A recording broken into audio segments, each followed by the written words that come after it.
Today's story begins with two people who accidentally crash on a strange planet far away from Earth. The year is 2257 AD, and this planet is known as the New World. A little history is revealed. Years ago, there was a terrible war here between humans and aliens. Humans managed to win the battle, but during the war, all the women were killed. Because of this, the town we see has only men living in it. There's something very unusual about this planet. You can actually see people's thoughts as glowing waves around their heads. They call this noise or sound flames. Whatever a person thinks, the other person can immediately hear or see, almost like the mind has no secrets here. Most men have learned to control this strange power, hiding their thoughts so others can't hear them. Now the story focuses on our main character, Todd, played by Tom Holland, Spider-Man. Todd is an orphan. His parents died in that war when he was still a baby. After their death, two kind men, Ben and Cillian, took him in and raised him as their own. Todd is the youngest boy in town, so people often teach him lessons and try to guide him.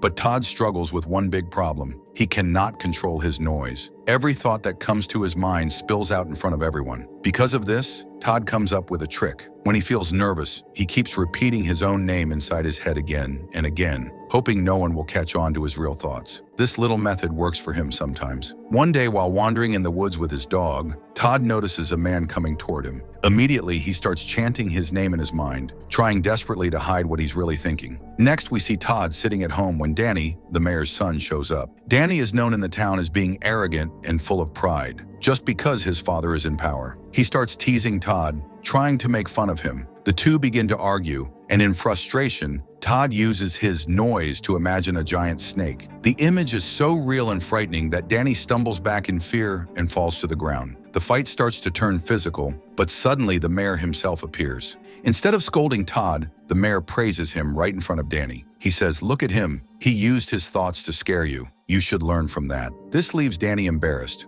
but Todd, as always, keeps repeating his own name inside his head. He doesn't want the mayor to know his real emotions because the mayor is the only person in town who has complete control over his own noise. He can hide his thoughts so perfectly that no one can ever read them. Todd both fears and respects him because the mayor has guided him since childhood, teaching him many things. Later, when Todd is eating at home with Ben and Cillian, he can't stop thinking about the mayor, but his guardians warn him seriously, telling him, "You must stay away from the mayor. He is not the man you think he is." Todd ignores their words, finishes his food quietly, and goes to bed. Lying there, he thinks about his real parents, the ones he lost during the war. He remembers the times when they were with him, and he feels the emptiness of having no one close enough to share his true feelings with. The next scene takes us far above the New World, where a spaceship is flying. Suddenly, it malfunctions. The ship shakes violently, lights flicker, and everyone inside panics. In just moments, the huge vessel begins to lose control and falls rapidly toward the planet. Fear spreads because survival seems almost impossible. The following morning, Todd heads into the forest. He notices something strange. Someone has stolen his clothes and is running away with them. He tries to chase, but the figure is too fast, and he loses sight. Still, Todd follows the trail and stumbles upon something shocking.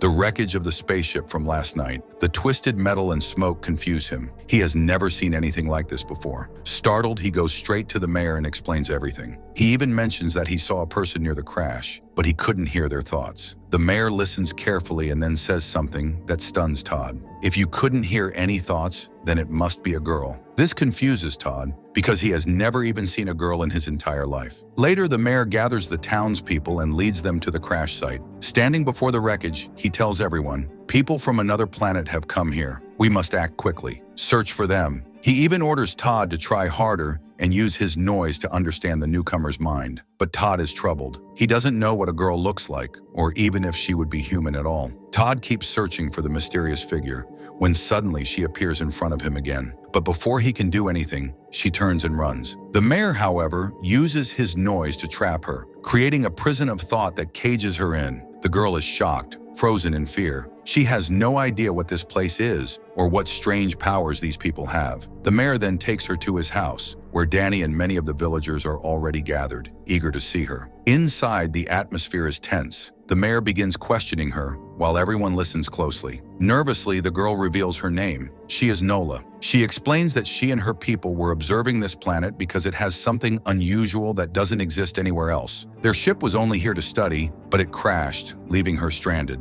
The mayor leans in and asks, "How many people can your ship hold?" Nola answers, "About 4,000. She is puzzled by the question. It doesn't seem connected to her explanation. Then, trying to understand this strange place, she asks about the glowing flames around their heads. The mayor proudly explains, "That is called noise. It shows our thoughts to others. But for some reason, it doesn't affect you, because you're a girl." By now, the crowd outside has grown restless. Everyone wants to see the girl for themselves. The mayor steps outside to calm them, leaving Nola inside with Danny. Curious and reckless, Danny starts fiddling with a device he finds. Without knowing its danger, he presses a button. Suddenly, rockets blast out from every direction, striking the house and tearing it apart. The room fills with fire and chaos. Nola seizes the chance to escape. She crawls under the wreckage, hiding beneath the house. Later, as the dust settles, the mayor arrives with his men. He tells them his real plan: if they can control the girl's ship, which might still be orbiting above with thousands of people in stasis, they could take over her entire planet. With our noise, with our power, we could rule them all, he says. Hidden below, Nola finally understands why he was so interested in her ship's capacity.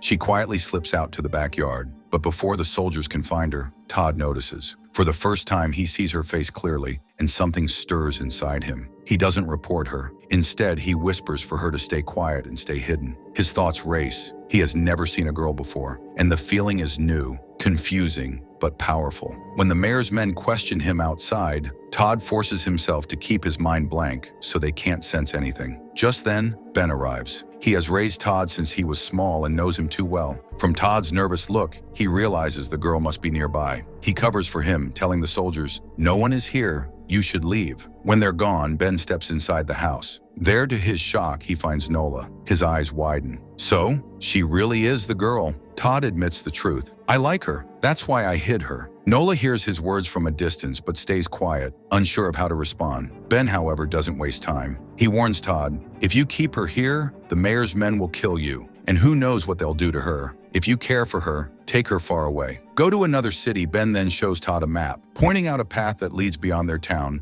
to a place where they might be safe. Just as Todd and Nola are preparing to leave, trouble arrives. Outside the house, the mayor shows up with his men. Ben's friend Siren is also there. The mayor has never liked Siren, and both men have a history of conflict. Still, the mayor is clever. He immediately senses that something unusual is happening inside. He questions Siren, but Siren refuses to say a word. The mayor narrows his eyes, focuses his noise, and begins pressing into Siren's thoughts. In anger, he shoots him first, then forces his mind open to discover the truth. Inside, Nola spots an old motorbike. Without hesitation, she kicks it to life, crashes it through the door, and escapes into the open. Todd, standing outside, acts quickly. He snatches a horse from one of the mayor's men and rides after her. Seeing this, the mayor explodes with rage. He orders his soldiers to chase them and digs deeper into Siren's mind to uncover every piece of their plan. Meanwhile, Todd and Nola race across the land, but their escape comes to a sudden stop when they reach a steep ravine. The bike and the horse tumble down, leaving them stranded. Todd finds his horse badly injured.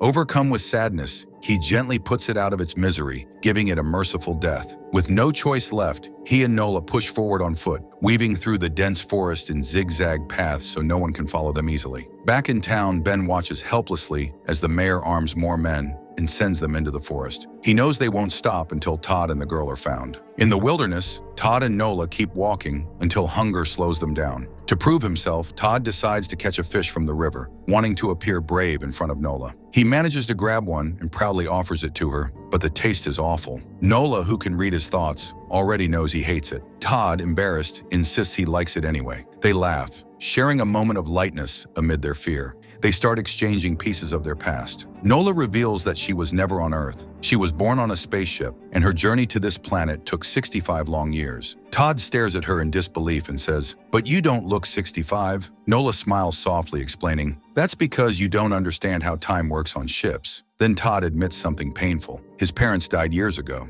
killed by aliens, along with every woman in town. "You," he says quietly, "are the only girl on this planet." Nola is shocked, struggling to understand how such a thing could be true. Todd simply repeats, "It is." They continue north, crossing rivers, until the evening sky turns dark and flames appear in the distance. proof that the mayor's men are still hunting them. Exhausted, they stop to build a small tent as rain begins to fall. In the shelter of the night, their conversation deepens. Nola speaks of her parents, her voice trembling with emotion. Todd listens, feeling closer to her than to anyone else before. In a moment of impulse, Todd leans in and kisses her. But before Nola can even process it, she sees his thoughts. She knew what he was planning before it happened. Todd pulls back instantly, his face burning with shame. Embarrassed, he rolls over and goes to sleep, leaving Nola quiet and thoughtful in the dark. By morning, Nola bends down to wake Todd, but before she says a word, she notices his noise flickering above his head. She sees his dream. He is dreaming about her. Embarrassed for him, she looks away just as Todd suddenly wakes. Realizing what she might have seen, he quickly shuts his thoughts off and changes the subject. They continue their journey until they come across a lake. Todd kneels down, thirsty, and begins to drink. But then something makes him freeze. Across the water, he spots a figure, an alien. His heart races. This is the same kind of creature that slaughtered the women of his town,